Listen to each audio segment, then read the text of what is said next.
सुंदरवन जंगल में टुनटुनी नाम की चिड़िया रहा करती थी। आज टुनटुनी की शादी है। बारात जब चिड़िया वालों के दरवाजे पर पहुंची तो घर में कोहराम मचा था। किसी ने कहा कि टुनटुनी भाग गई है। काफी समय के बाद बारात वापस चली गई।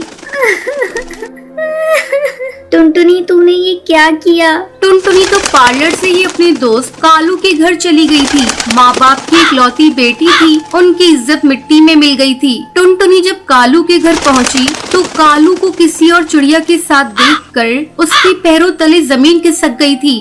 मैं तो कहीं की नहीं रही। अब कौन सा मुंह लेकर मैं घर जाऊं? मुझसे शादी का वादा किया और यहाँ दूसरी चिड़िया के साथ रंगरलियां मना रही हूँ। मैं सारे गहने जेवर लेकर इसके साथ शादी का ख्वाब देख रही थी। टुनटुनी निराश होकर घर की तरफ लौट आई। पूरे घोंसले में मातम पसरा हुआ था। घर के भीतर से रोने की आवाजें सुनाई पड़ी। तभी माँ की चीख सुनकर वो सहम गई।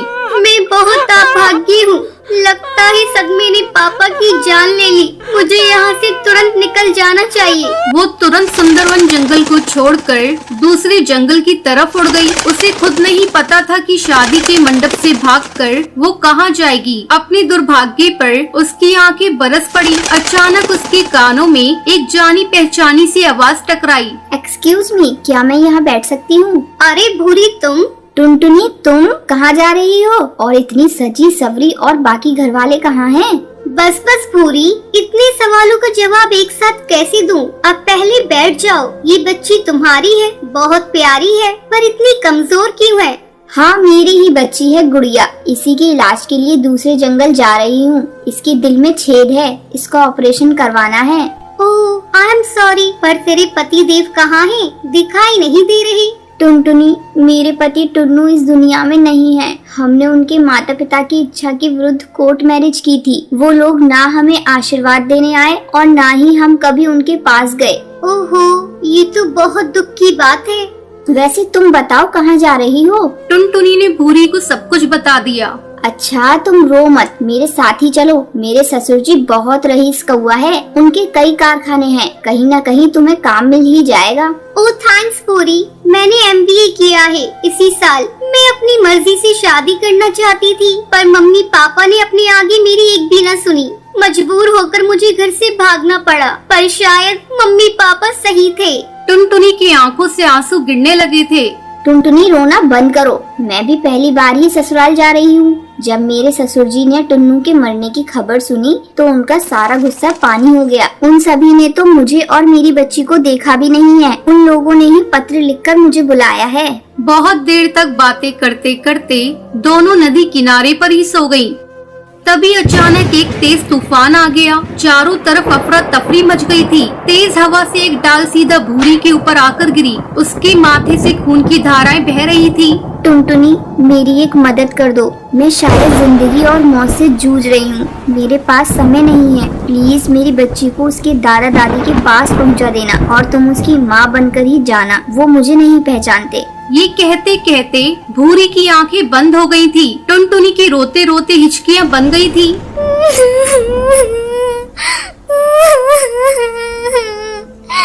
अब मैं क्या करूं?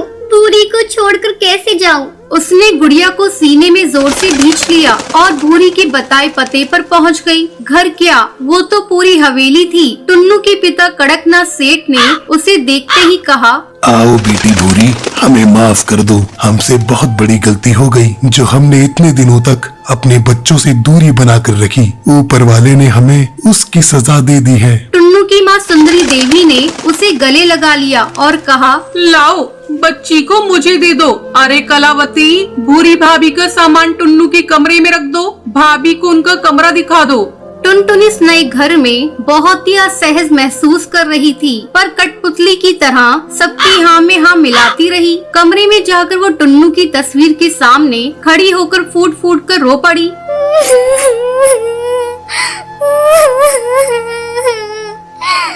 आप मुझे माफ कर दीजिए। मैं आपको नहीं जानती, पर आपकी बच्ची के लिए और अपने ठिकाने के लिए मुझे आपकी विधवा का रूप धारण करना पड़ रहा है।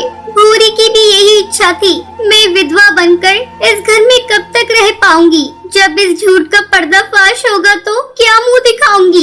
ये सोचते ही उसका कलेजा मुंह को आ गया। तभी दरवाजे पर सुंदरी देवी को देखकर उसने उन्हें कमरे में आने के लिए कहा। हमने जब टीवी में समाचार सुना कि जंगल में तेज तूफान और बारिश ने कहर बरसाया है तो सारी उम्मीदें खत्म हो गई थी, पर तुम्हें देखकर नया जीवन मिल गया। चल खाना खाकर आराम कर लो, सुबह डॉक्टर के यहाँ भी जाना है गुड़िया को दिखाने। जी माँ जी। उसको वहाँ रहते हुए 1 साल होने को आया। अब समय आ गया है मैं इन लोगों को सच्चाई बता दूं। किसी इंसान को कब तक धोखे में रख सकती हूँ मैं। यही सोचकर वो सास के कमरे की तरफ बढ़ गई। तभी सास की आवाज उसके कानों में पड़ी। मैं इतनी बड़ी बात कैसे कह सकती हूँ, अगर वो नहीं मानी तो? एक बार कहकर तो देखो, उसकी मर्जी के बिना हम कुछ नहीं कर सकते। देव कबूतर ने खुद ही मुझसे उसके साथ शादी के लिए प्रस्ताव रखा है। वो टुन्नू का दोस्त है। टुनटुनी ने सुना तो उसकी आंखों से आंसू आ गई। वो तुरंत अंदर चली गई। बापूजी,